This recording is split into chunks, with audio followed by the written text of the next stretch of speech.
नमस्कार दोस्तों, मैं अभिषेक आज आपके लिए लाया हूँ श्री मुंशी प्रेमचंद जी की लिखी कहानी दिल की रानी। जिन वीर तुर्कों के प्रखर प्रताप से ईसाई दुनिया कांप रही थी, उन्हीं का रक्त आज कुस्तुनतुनिया की गलियों में बह रहा है।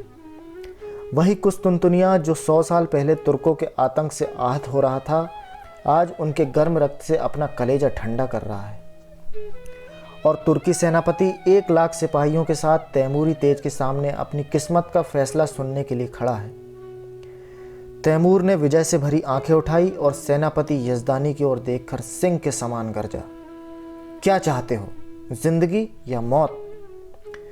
यजदानी ने गर्व से सिर उठाकर कहा, इज्जत की जिंदगी मिले तो जिंदगी, वरना मौत। तैमूर का क्रोध प्रचंड हो उठा। उसने बड़े बड़े अभिमानियों का सिर नीचा कर दिया था। यह जवाब इस अवसर पर सुनने की उसे ताव न थी। इन 1 लाख आदमियों की जान उसकी मुट्ठी में है। इन्हें वह एक क्षण में मसल सकता है। उस पर इतना अभिमान, इज्जत की जिंदगी। इसका यही तो अर्थ है कि गरीबों का जीवन अमीरों के भोग विलास पर बलिदान किया जाए। वही शराब की मजलिसें, वही अर्मीनिया और काफ की परियां। नहीं, तैमूर ने खलीफा बायजिद का घमंड इसलिए नहीं तोड़ा है कि तुर्कों को फिर उसी मदान्ध स्वाधीनता में इस्लाम का नाम डुबाने को छोड़ दें। तब उसे इतना रक्त बहाने की क्या ज़रूरत थी? मानव रक्त का प्रवाह संगीत का प्रवाह नहीं, रस का प्रवाह नहीं, एक विभत्स दृश्य है जिसे देखकर आंखें मुंह फेर लेती है, दृश्य सिर झुका लेता है। तैमूर हिंसक पशु नहीं है जो यह दृश्य देखने के लिए अपने जीवन की बाजी लगा दे। वह अपने शब्दों में धिक्कार भरकर बोला, जिसे तुम इज्जत की जिंदगी कहते हो, वह गुनाह और जहन्नुम की जिंदगी है। यजदानी को तैमूर से दया या क्षमा की आशा न थी। उसकी या उनके योद्धाओं की जान किसी तरह नहीं बच सकती। फिर यह क्यों दबे और क्यों न जान पर खेलकर तैमूर के प्रति उसके मन में जो घृणा है उसे प्रकट कर दे। उसने एक बार कातर नेत्रों से उस रूपवान युवक की ओर देखा जो उसके पीछे खड़ा जैसे अपनी जवानी की लगाम खींच रहा था। सान पर चढ़े हुए इस्पात के समान उसके अंग अंग से अतुल क्रोध की चिंगारियां निकल रही थी। यजदानी ने उसकी सूरत देखी और जैसे अपनी खींची हुई तलवार म्यान में कर ली और खून के घूंट पीकर बोला, जहां पना इस वक्त फतहमंद है, लेकिन अपराध क्षमा हो तो कह दूं कि अपने जीवन के विषय में तुर्कों को तातारियों से उपदेश लेने की ज़रूरत नहीं। दुनिया से अलग तातार के ऊसर मैदानों में न त्याग और व्रत की उपासना की जा सकती है और न मयस्सर होने वाले पदार्थों का बहिष्कार किया जा सकता है। पर जहाँ खुदा ने नेमतों की वर्षा की हो, वहाँ उन नेमतों का भोग न करना नाशुक्री है। अगर तलवार ही सभ्यता की सनद होती तो गाल कौम रोमनों से कहीं ज़्यादा सभ्य होती। तैमूर जोर से हंसा और उसके सिपाहियों ने तलवार पर हाथ रख लिए। तैमूर का ठहाका मौत का ठहाका था या गिरने वाला वज्र का तड़ाका। तातार वाले पशु हैं क्यों? मैं यह नहीं जानता। तुम कहते हो खुदा ने तुम्हें ऐश करने के लिए पैदा किया है। मैं कहता हूं यह कुफ्र है। खुदा ने इंसान को बंदगी के लिए पैदा किया है और इसके खिलाफ जो कोई कुछ करता है वह काफिर है, जहन्नुमी है। रसूल पाक हमारी ज़िंदगी को पाक करने के लिए, हमें सच्चा इंसान बनाने के लिए आए थे, हमें हराम की तालीम देने नहीं। तैमूर दुनिया को इस कुफ्र से पाक कर देने का बीड़ा उठा चुका है। रसूल पाक के कदम की कसम, मैं बेरहम नहीं हूँ, जालिम नहीं हूँ, खूंखार नहीं हूँ, लेकिन कुफ्र की सज़ा मेरे ईमान में मौत के सिवा कुछ नहीं है। उसने तातारी सिपह सालार की तरफ कातिल नज़र से देखा और तत्क्षण एक देवसा आदमी तलवार सौंतकर यजदानी के सिर पर आ पहुंचा। तातारी सेना भी तलवारें खींच खींचकर तुर्की सेना पर टूट पड़ी और दम के दम में कितनी ही लाशें जमीन पर फड़कने लगी। सहसा वही रूपवान युवक जो यजदानी के पीछे खड़ा था आगे बढ़कर तैमूर के सामने आया और जैसे मौत को अपनी दोनों बंधी हुई मुट्ठियों में मसलते हुए बोला, ए अपने को मुसलमान कहने वाले बादशाह, क्या यही वह इस्लाम है जिसकी तबलीग का तूने बीड़ा उठाया है? इस्लाम की यही तालीम है कि तू उन बहादुरों का इस बेदर्दी से खून बहाए जिन्होंने इसके सिवा कोई गुनाह नहीं किया कि अपने खलीफा और मुल्क की हिमायत की? चारों तरफ सन्नाटा छा गया। एक युवक जिसकी अभी मसें भी न भीगी थी तैमूर जैसे तेजस्वी बादशाह का इतने खुले हुए शब्दों में तिरस्कार करे और उसकी जबान तालू से न खिंचवा ली जाए। सभी स्तंभित हो रहे थे और तैमूर सम्मोहित सा बैठा उस युवक की ओर ताक रहा था। युवक ने तातारी सिपाहियों की तरफ, जिनके चेहरों पर कुतूहलमय प्रोत्साहन झलक रहा था, देखा और बोला, तू इन मुसलमानों को काफिर कहता है और समझता है कि तू इन्हें कत्ल करके खुदा और इस्लाम की खिदमत करता है। मैं तुझसे पूछता हूँ, अगर वह लोग जो खुदा के सिवा और किसी के सामने सजदा नहीं करते, जो रसूल पाक को अपना रहबर समझते हैं, मुसलमान नहीं हैं तो कौन मुसलमान है? मैं कहता हूँ हम काफिर सही, लेकिन तेरे तो हैं। क्या इस्लाम जंजीर में बंधे हुए कैदियों के कत्ल की इजाज़त देता है? खुदा ने अगर तुझे ताकत दी है, अख्तियार दिया है, तो क्या इसलिए कि तू खुदा के बंदों का खून बहाए? क्या गुनहगारों को कत्ल करके तू उन्हें सीधे रास्ते पर ले आएगा? तूने कितनी बेरहमी से 70,000 बहादुर तुर्कों को धोखा देकर सुरंग से उड़वा दिया और उनके मासूम बच्चों और निरपराध स्त्रियों को अनाथ कर दिया। तुझे कुछ अनुमान है? क्या यही कारनामे हैं जिन पर तू अपने मुसलमान होने का गर्व करता है? क्या इसी कत्ल, खून और बहते दरिया से तू दुनिया में अपना नाम रोशन करेगा? तूने तुर्कों के खून बहते दरिया में अपने घोड़ों के सुम नहीं भिगाए हैं, बल्कि इस्लाम को जड़ से खोद कर फेंक दिया है। यह वीर तुर्कों का ही आत्मोत्सर्ग है जिसने यूरोप में इस्लाम की तौहीद फैलाई। आज सोफिया की गिरजे में तुझे अल्लाह अकबर की सदा सुनाई दे रही है।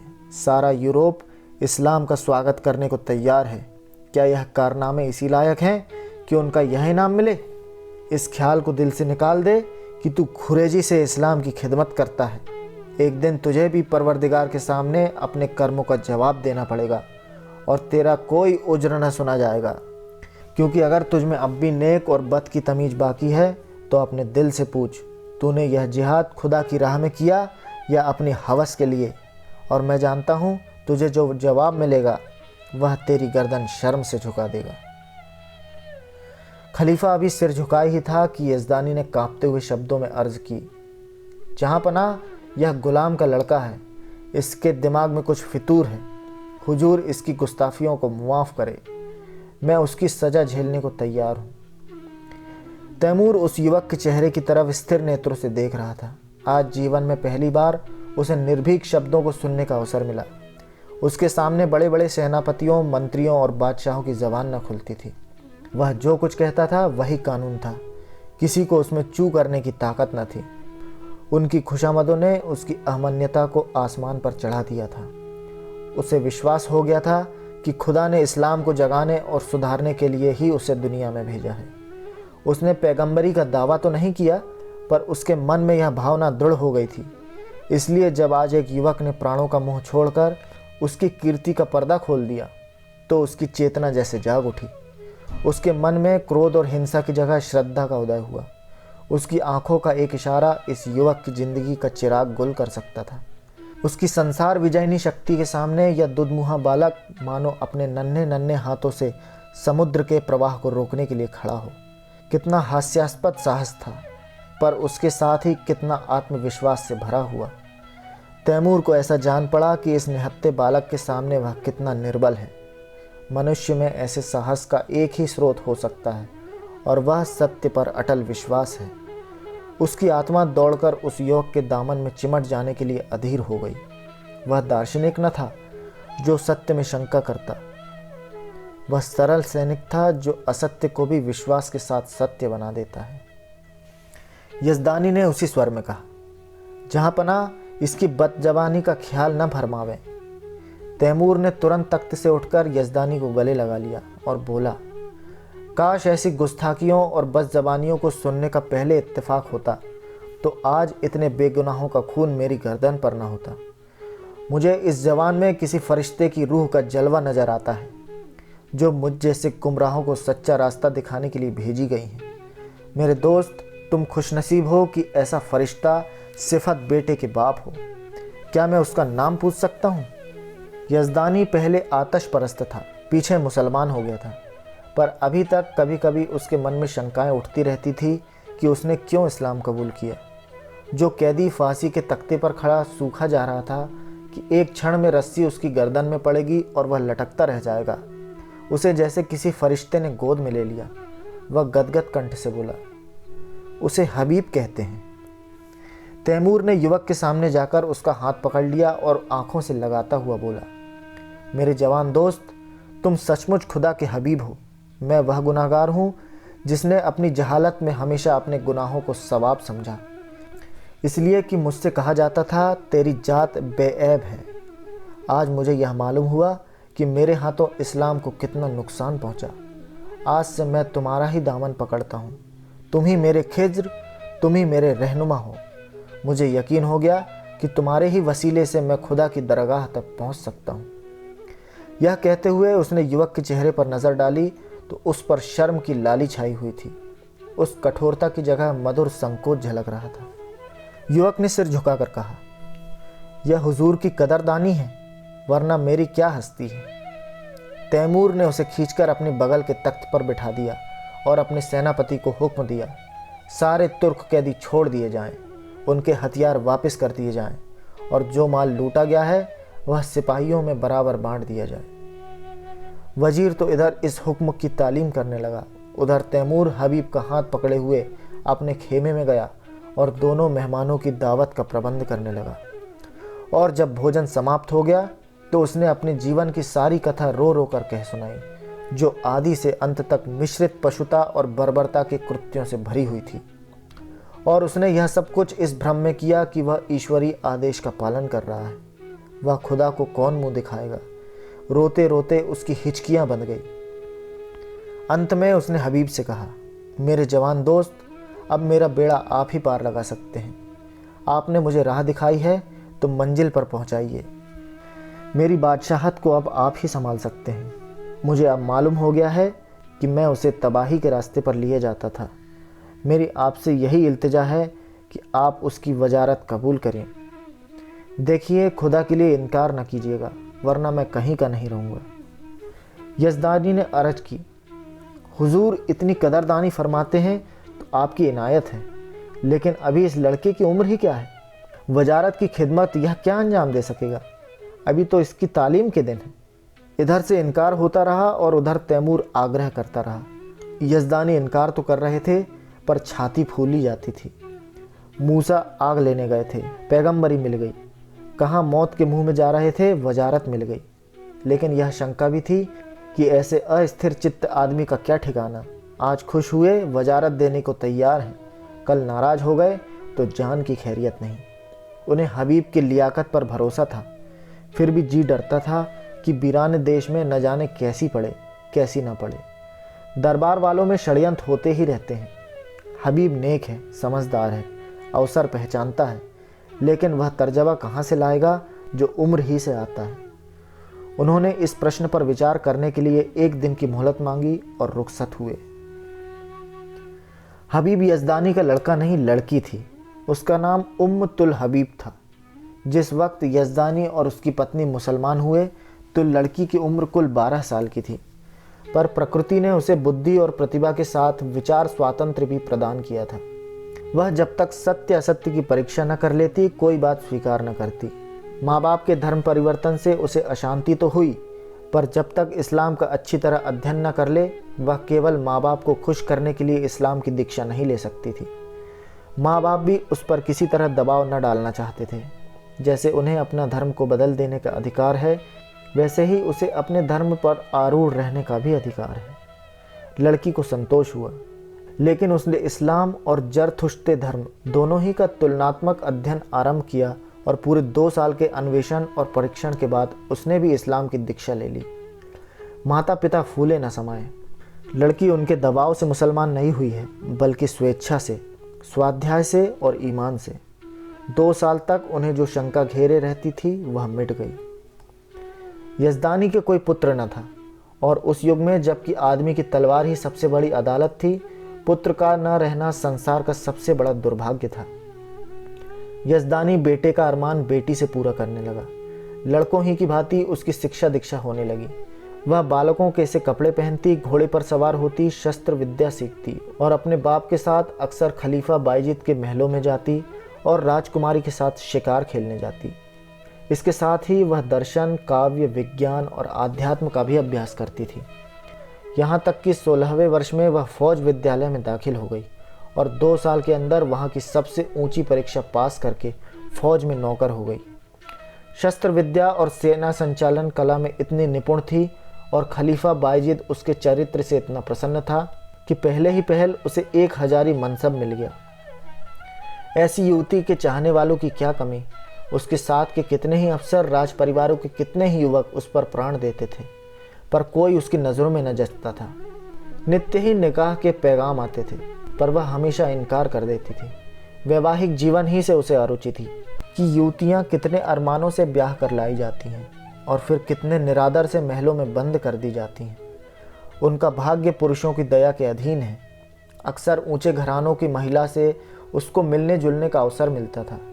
उनके मुख से उनकी करुण कथा सुनकर वह वैवाहिक पराधीनता से और भी घृणा करने लगती थी और यजदानी उसकी स्वाधीनता में बिल्कुल बाधा न देता था। लड़की स्वाधीन है, उसकी इच्छा हो विवाह करे या कुंवारी रहे, वह अपनी आप मुख्तार है। उसके पास पैगाम आते तो वह साफ जवाब दे देता, मैं इस बारे में कुछ नहीं जानता, इसका फैसला वही करेगी। यद्यपि एक युवती का पुरुष वेश में रहना, युवकों से मिलना जुलना समाज में आलोचना का विषय था, पर यजदानी और उसकी स्त्री दोनों ही को उसके सतीत्व पर विश्वास था। हबीब के व्यवहार और आचार में उन्हें ऐसी कोई बात नजर न आती थी जिससे उन्हें किसी तरह की शंका होती। यौवन की आंधी और लालसाओं के तूफान में वह 24 वर्षों की वीर बाला अपने हृदय की संपत्ति लिए अटल और अजेय खड़ी थी, मानो सभी युवक उसके सगे भाई हैं। कुस्तुनतुनिया में कितनी खुशियां मनाई गईं, हबीब का कितना सम्मान और स्वागत हुआ, उसे कितनी बधाइयां मिली, यह सब लिखने की बात नहीं। शहर तबाह हुआ जाता था। संभव था आज उसके महल और बाजारों से आग की लपटें निकलती होती। राज्य और नगर को उस कल्पनातीत विपत्ति से बचाने वाला आदमी कितने आदर, प्रेम, श्रद्धा और उल्लास का पात्र होगा, इसकी तो कल्पना भी नहीं की जा सकती। उस पर कितने फूलों और कितने लाल जवाहरों की वर्षा हुई, इसका अनुमान तो कोई कवि ही कर सकता है। और नगर की महिलाएं हृदय के अक्षय भंडार से आशीष निकाल निकाल कर उस पर लुटाती थी और गर्व से फूली हुई उसका मुंह निहार कर अपने को धन्य मानती थी। उसने देवियों का मस्तक ऊंचा कर दिया था। रात को तैमूर के प्रस्ताव पर विचार होने लगा। सामने गद्देदार कुर्सी पर यजदानी था, सौम्य, विशाल और तेजस्वी। उसकी दाहिनी तरफ उसकी पत्नी थी, ईरानी लिबास में, आंखों में दया और विश्वास की ज्योति भरे। बाईं तरफ उम्मतुल हबीब थी, जो इस समय रमणी वेश में मोहिनी बनी हुई थी, ब्रह्मचर्य के तेज से दीप्त। यजदानी ने प्रस्ताव का विरोध करते हुए कहा, मैं अपनी तरफ से कुछ नहीं कहना चाहता, लेकिन यदि मुझे सलाह देने का अधिकार है तो मैं स्पष्ट कहता हूं कि तुम्हें इस प्रस्ताव को कभी स्वीकार न करना चाहिए। तैमूर से यह बात बहुत दिन तक छिपी नहीं रह सकती कि तुम क्या हो। उस वक्त क्या परिस्थिति होगी मैं नहीं कह सकता, और यहाँ इस विषय में जो कुछ टीकाएं होंगी वह तुम मुझसे ज़्यादा जानती हो। यहाँ मैं मौजूद था और कुत्सा को मुंह न खोलने देता था, पर वहाँ तुम अकेली रहोगी और कुत्सा को मनमाने आरोप करने का अवसर मिलता रहेगा। उसकी पत्नी स्वेच्छा को इतना महत्व न देना चाहती थी। बोली, मैंने सुना है तैमूर निगाहों का अच्छा आदमी नहीं है। मैं किसी तरह तुझे ना जाने दूंगी। कोई बात हो जाए तो सारी दुनिया हंसे, यूं ही हंसने वाले क्या कम है। इसी तरह स्त्री पुरुष बड़ी देर तक ऊंच नीच सुझाते और तरह तरह की शंकाएं करते रहे, लेकिन हबीब मौन साधे बैठी हुई थी। यजदानी ने समझा हबीब भी उनसे सहमत है। इनकार की सूचना देने के लिए ही था कि हबीब ने पूछा, आप तैमूर से क्या कहेंगे? यही जो यहाँ तय हुआ है। मैंने तो अभी कुछ नहीं कहा। मैंने तो समझा तुम भी हमसे सहमत हो। जी नहीं, आप उनसे जाकर कह दें, मैं स्वीकार करती हूँ। माता ने छाती पर हाथ रखकर कहा, यह क्या गजब करती हो बेटी, सोच तो दुनिया क्या कहेगी। यजदानी भी सिर थाम कर बैठ गए, मानो हृदय में गोली लग गई हो। मुंह से एक शब्द भी न निकला। हबीब त्योरियों पर बल डालकर बोली, अम्मी जान, मैं आपके हुक्म से जौ भर भी मुंह नहीं फेरना चाहती। आपको पूरा अख्तियार है, मुझे जाने दें या न दें, लेकिन मुल्क की खिदमत का ऐसा मौका शायद मुझे ज़िंदगी में फिर ना मिले। इस मौके को हाथ से खो देने का अफसोस मुझे उम्र भर रहेगा। मुझे यकीन है कि अमीर तैमूर को मैं अपनी दिनायत, बेगर्जी और सच्ची वफादारी से इंसान बना सकती हूँ, और शायद उसके हाथों खुदा के बंदों का खून इतनी कसरत से ना बहे। वह दिलेर है मगर बेरहम नहीं। कोई दिलेर आदमी बेरहम नहीं हो सकता। उसने अब तक जो कुछ किया है मजहब के अंधे जोश में किया है। आज खुदा ने मुझे वह मौका दिया है कि मैं उसे दिखा दूं कि मजहब खिदमत का नाम है, लूट और कत्ल का नहीं। अपने बारे में मुझे मुतलक अंदेशा नहीं है। मैं अपनी हिफाजत आप कर सकती हूँ। मुझे दावा है कि अपने फ़र्ज़ को नेक नियति से अदा करके मैं दुश्मनों की ज़ुबान भी बंद कर सकती हूँ। और मान लीजिए मुझे नाकामी भी हो, तो क्या सच्चाई और हक़ के लिए कुर्बान हो जाना ज़िंदगी की सबसे शानदार फतह नहीं है? अब तक मैंने जिस उसूल पर ज़िंदगी बसर की है उसने मुझे धोखा नहीं दिया, और उसी के फैज़ से आज मुझे यह दर्जा हासिल हुआ है जो बड़े बड़ों के लिए ज़िंदगी का ख्वाब है। मेरे आजमाए हुए दोस्त मुझे कभी धोखा नहीं दे सकते। तैमूर पर मेरी हकीकत खुल भी जाए तो क्या खौफ, मेरी तलवार मेरी हिफाजत कर सकती है। शादी पर मेरे ख्याल आपको मालूम है। अगर मुझे कोई ऐसा आदमी मिलेगा जिसे मेरी रूह कबूल करती हो, जिसकी जात अपनी हस्ती को खोकर मैं अपनी रूह को ऊंचा उठा सकूं, तो मैं उसके कदम पर गिरकर अपने को उसकी नज़र कर दूंगी। यज़दानी ने खुश होकर बेटी को गले लगा लिया। उसकी स्त्री इतनी जल्द आश्वस्त न हो सकी। वह किसी तरह बेटी को अकेली न छोड़ेगी, उसके साथ वह भी जाएगी। कई महीने गुजर गए। युवक हबीब तैमूर का वज़ीर है, लेकिन वास्तव में वही बादशाह है। तैमूर उसी की आंखों से देखता है और उसी के कानों से सुनता है और उसी की अक्ल से सोचता है। वह चाहता है हबीब आठों पहर उसके पास रहे। उसके सामिप्य से उसे स्वर्ग का सा सुख मिलता है। समरकंद में एक प्राणी भी ऐसा नहीं जो उससे जलता हो। उसके बर्ताव ने सभी को मुग्ध कर लिया है, क्योंकि वह इंसाफ से जौ भर भी कदम नहीं हटाता।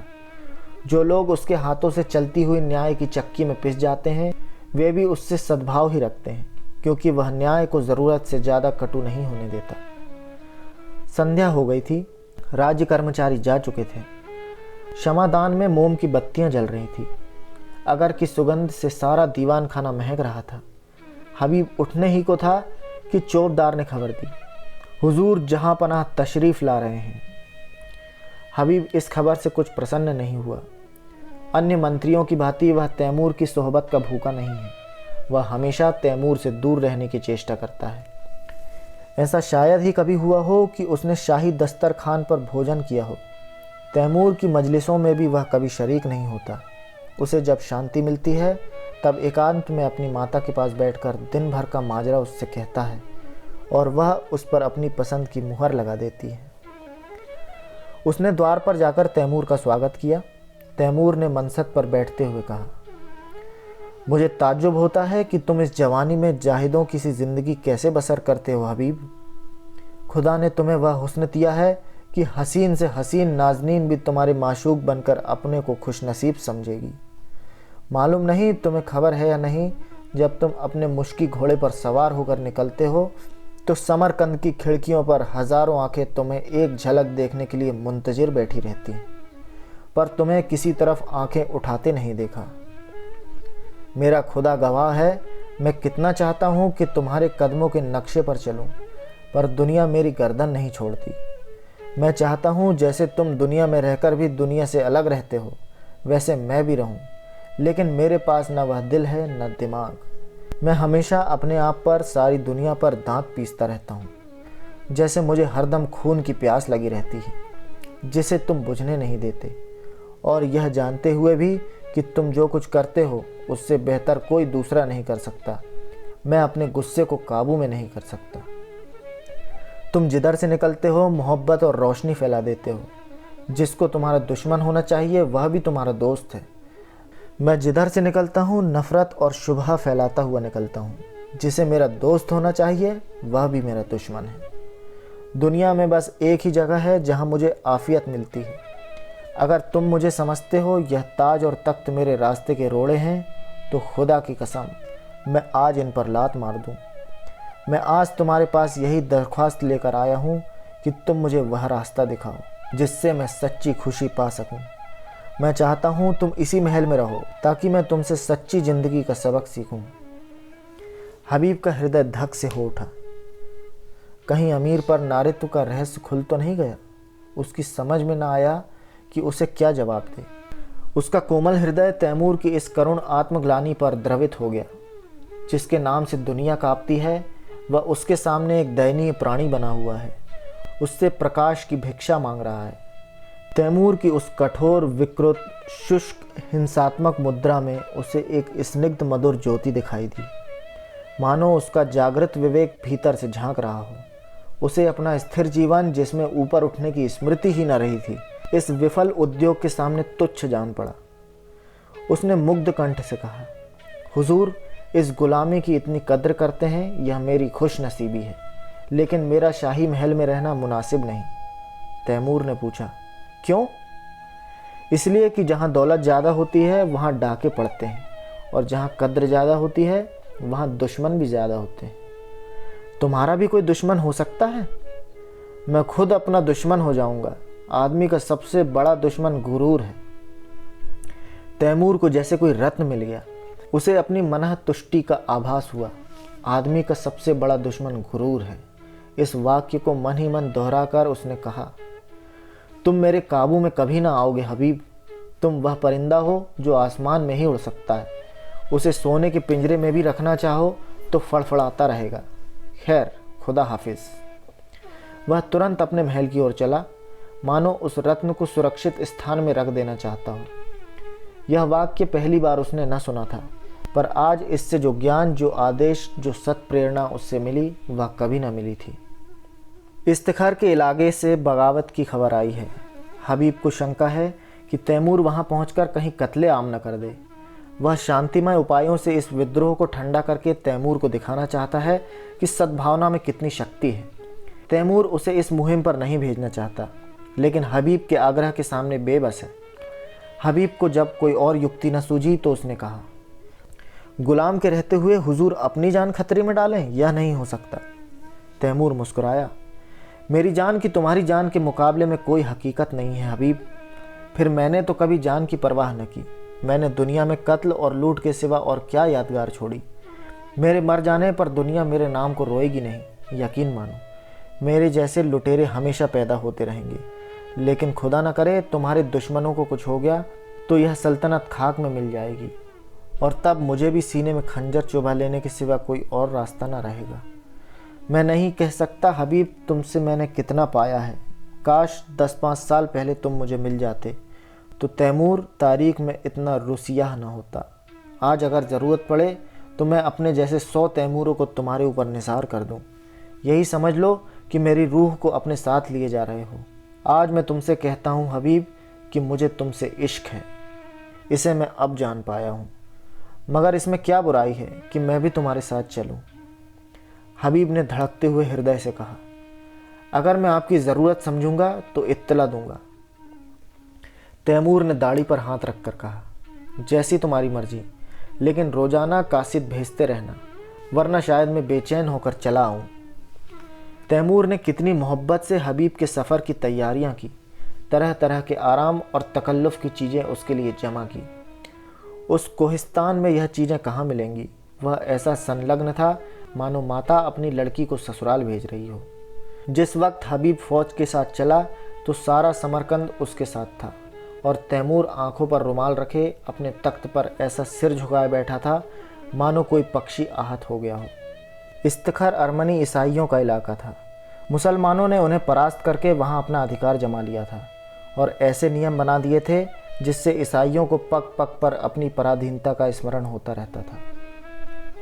पहला नियम जजिए का था, जो हर एक ईसाइयों को देना पड़ता था, जिससे मुसलमान मुक्त थे। दूसरा नियम यह था कि गिरजों में घंटा न बजे। तीसरा नियम मदिरा का था, जिसे मुसलमान हराम समझते थे। ईसाइयों ने इस नियमों का क्रियात्मक विरोध किया, और जब मुसलमान अधिकारियों ने शस्त्र बल से काम लेना चाहा तो ईसाइयों ने बगावत कर दी। मुसलमान सूबेदार को कैद कर लिया और किले पर सलीबी झंडा उड़ने लगा।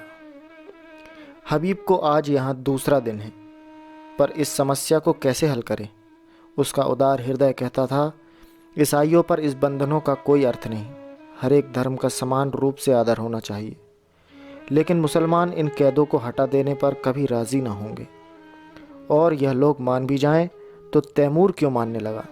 उसके धार्मिक विचारों में कुछ उदारता आई है, फिर भी वह इन कैदों को उठाना कभी मंजूर न करेगा।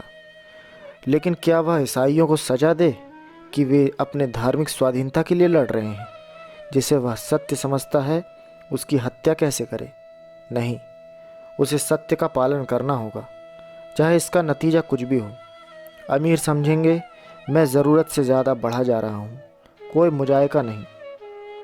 दूसरे दिन हबीब ने प्रातःकाल डंके की चोट ऐलान कराया। जजिया माफ़ किया गया, शराब और घंटों पर कोई कैद नहीं। मुसलमानों में तहलका पड़ गया, यह कुफ्र है, हराम परस्ती है। अमीर तैमूर ने जिस इस्लाम को अपने खून से सींचा, उसकी जड़ उन्हीं के वजीर हबीब पाशा के हाथों खुद रही है। पांसा पलट गया, शाही फौज मुसलमानों से जा मिली। हबीब ने इख्तिगर के किले में पनाह ली। मुसलमानों की ताकत शाही फौज में मिल जाने से बहुत बढ़ गई थी। उन्होंने किला घेर लिया और यह समझकर कि हबीब ने तैमूर से बगावत की है, तैमूर के पास इसकी सूचना देने और परिस्थिति समझाने के लिए कासिद भेजा। आधी रात गुजर चुकी थी। तैमूर को 2 दिनों से इख्तिगर की कोई खबर न मिली थी। तरह तरह की शंकाएं हो रही थी। मन में पछतावा हो रहा था कि उसने क्यों हबीब को अकेला जाने दिया। माना कि वह बड़ा नीति कुशल है, पर बगावत कहीं जोर पकड़ गई तो मुट्ठी भर आदमियों से वह क्या कर सकेगा, और बगावत यकीनन जोर पकड़ेगी। वहाँ के ईसाई बला के सरकश हैं। जब उन्हें मालूम होगा कि तैमूर की तलवार में जंग लग गया और उसे अब महलों की ज़िंदगी पसंद है, तो उनकी हिम्मत दूनी हो जाएगी। हबीब कहीं दुश्मनों से घिर गया तो बड़ा गज़ब हो जाएगा। उसने अपने जानू पर हाथ मारा और पहलू बदलकर अपने ऊपर झुंझलाया। वह इतना पस्त हिम्मत क्यों हो गया? क्या उसका तेज और शौर्य उससे विदा हो गया? जिसका नाम सुनकर दुश्मन में कंपन पड़ जाता था, वह आज अपना मुंह छिपाकर महलों में बैठा हुआ है। दुनिया की आंखों में इसका यही अर्थ हो सकता है कि तैमूर अब मैदान का शेर नहीं, कालीन का शेर हो गया। हबीब फरिश्ता है जो इंसान की बुराइयों से वाकिफ़ नहीं, जो रहम और साफ़दिली और बेगर्जी का देवता है। वह क्या जाने इंसान कितना शैतान हो सकता है। अमन के दिलों में तो ये बातें कौम और मुल्क को तरक्की के रास्ते पर ले जाती हैं, पर जंग में जबकि शैतान जोश का तूफ़ान उठता है, इन खुशियों की गुंजाइश नहीं। उस वक्त तो उसी की जीत होती है जो इंसान खून का रंग खेले, खेतों खलिहानों को जलाए, जंगलों को बसाए और बस्तियों को वीरान करे। अमन का कानून जंग के कानून से जुदा है। सहसा चौबदार ने इस्तखर के एक कासिद के आने की खबर दी। कासिद ने ज़मीन चूमी और एक किनारे अदब से खड़ा हो गया। तैमूर का रौब ऐसा छा गया कि जो कुछ कहने आया था वह भूल गया। तैमूर ने त्योरिया चढ़ाकर पूछा, क्या खबर लाया है? 3 दिन के बाद आया भी तो इतनी रात गए। कासिद ने फिर ज़मीन चूमी और बोला, खुदाबंद, वज़ीर साहब ने जजिया मुआफ़ कर दिया। तैमूर गरज उठा, क्या कहता है? जजिया माफ़ कर दिया? हाँ खुदाबंद। किसने? वज़ीर साहब ने। किसके हुक्म से? अपने हुक्म से हुजूर। और हुजूर शराब का भी हुक्म दे दिया। गिरजों में घंटे बजाने का भी हुक्म हो गया है। और खुदावंद ईसाइयों से मिलकर मुसलमानों पर हमला कर दिया। तो मैं क्या करूं? हुजूर हमारे मालिक हैं, अगर हमारी कुछ मदद न हुई तो वहाँ एक भी मुसलमान जिंदा न बचेगा। हबीब पाशा इस वक्त कहाँ है? इस्तखर के किले में हुजूर। और मुसलमान क्या कर रहे हैं? हमने ईसाइयों को किले में घेर लिया है। उन्हीं के साथ हबीब को भी? हाँ हुजूर, वह हुजूर से बागी हो गए, और इसलिए मेरे वफ़ादार इस्लाम के खादिमों ने उन्हें कैद कर रखा है। मुमकिन है मेरे पहुँचते पहुँचते उन्हें कत्ल भी कर दे। बदजात, दूर हो जा मेरे सामने से। मुसलमान समझते हैं हबीब मेरा नौकर है और मैं उसका आका हूँ। यह गलत है, झूठ है। इस सल्तनत का मालिक हबीब है, तैमूर उसका अदना गुलाम है। उसके फ़ैसले में तैमूर दस्तंदाजी नहीं कर सकता। बेशक जजिया मुआफ़ होना चाहिए। मुझे मजाज नहीं कि दूसरे मजहब वालों से उनके ईमान का तावान लूँ। कोई मजाज नहीं है। अगर मस्जिद में अजान होती है तो कलीसा में घंटे क्यों बजें? घंटी की आवाज़ में कुफ्र नहीं है। काफिर वह है जो दूसरों का हक छीन ले, जो गरीबों को सताए, दगाबाज हो, खुदगर्ज हो। काफिर वह नहीं जो मिट्टी या पत्थर के एक टुकड़े में खुदा का नूर देखता हो, जो नदियों और पहाड़ों में, दरख्तों और झाड़ियों में खुदा का जलवा पाता हो। वह हमसे और तुमसे ज़्यादा खुदा परस्त है जो मस्जिद में खुदा को बंद समझते हैं। तू समझता है मैं कुफ्र बक रहा हूँ? किसी को काफिर समझना ही कुफ्र है। हम सब खुदा के बंदे हैं, सब। बस जा और उन बागी मुसलमानों से कह दे, अगर फौरन मुसाहरा ना उठा लिया गया तो तैमूर कयामत की तरह आ पहुंचेगा। कासिद हद बुद्धि से खड़ा ही था कि बाहर खतरे का बिगुल बज उठा और फौजें किसी समर यात्रा की तैयारी करने लगी। तीसरे दिन तैमूर इख्तखर पहुंचा तो किले का मुसाहरा उठ चुका था। किले की तोपों ने उसका स्वागत किया। हबीब ने समझा तैमूर ईसाइयों को सजा देने आ रहा है।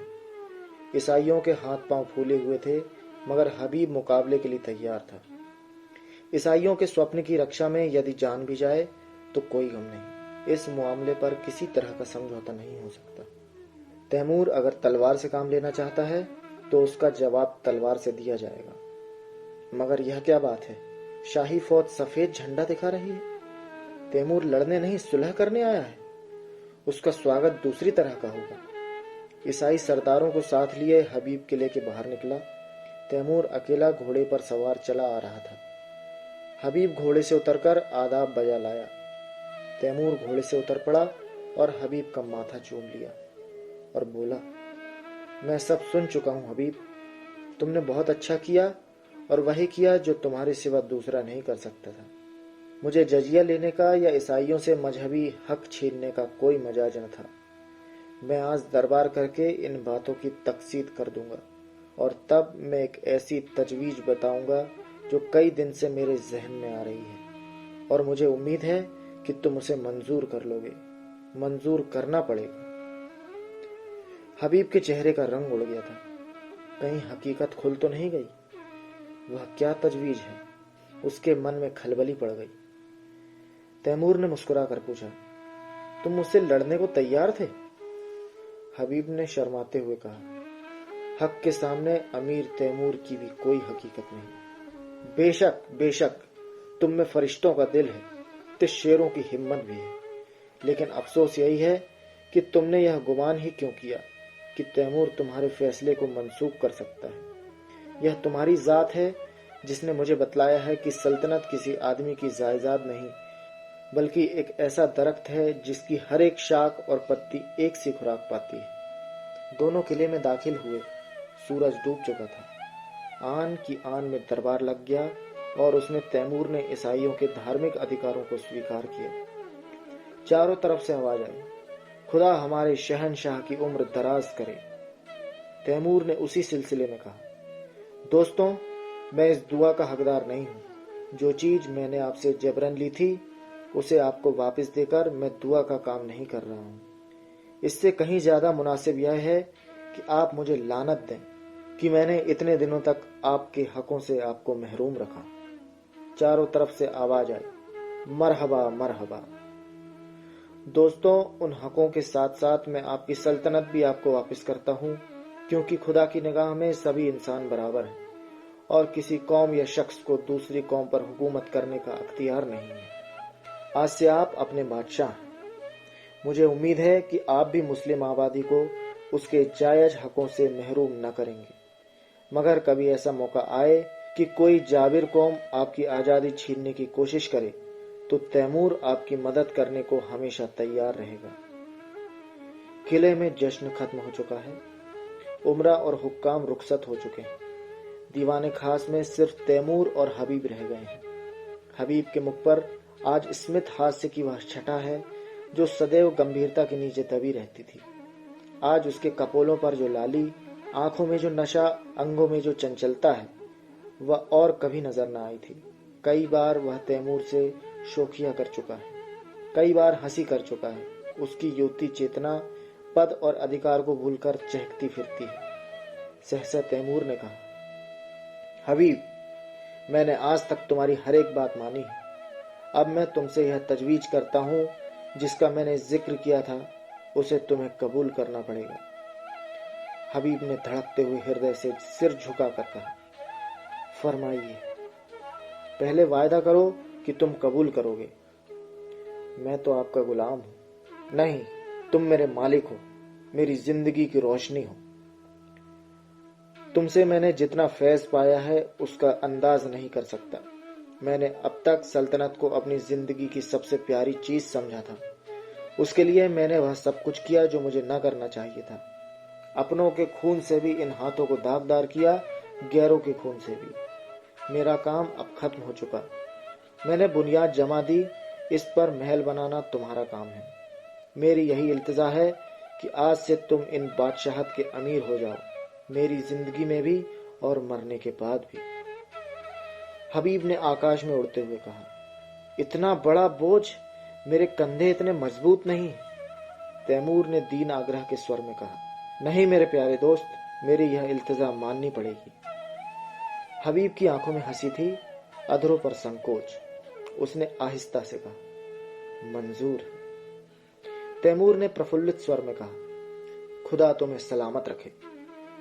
लेकिन अगर आपको यह मालूम हो जाए कि हबीब एक कच्ची अक्ल की कुंवारी बालिका है तो वह मेरी बादशाहत के साथ मेरे दिल की भी रानी हो जाएगी। आपको बिल्कुल ताज्जुब नहीं हुआ? मैं जानता था। कब से? जब तुमने पहली बार अपनी जालिम आंखों से मुझे देखा। मगर आपने छिपाया खूब। तुम्ही ने सिखाया। शायद मेरे सिवा यहां किसी को यह बात मालूम नहीं। आपने कैसे पहचान लिया? तैमूर ने मतवाली आंखों से देखकर कहा, यह न बताऊंगा। यही हबूब तैमूर की बेगम हमीदा के नाम से मशहूर है। तो दोस्तों, अभी आप सुन रहे थे श्री मुंशी प्रेमचंद जी की लिखी कहानी दिल की रानी। बहुत ही जल्द मिलते हैं एक नई कहानी के साथ। तब तक के लिए नमस्कार।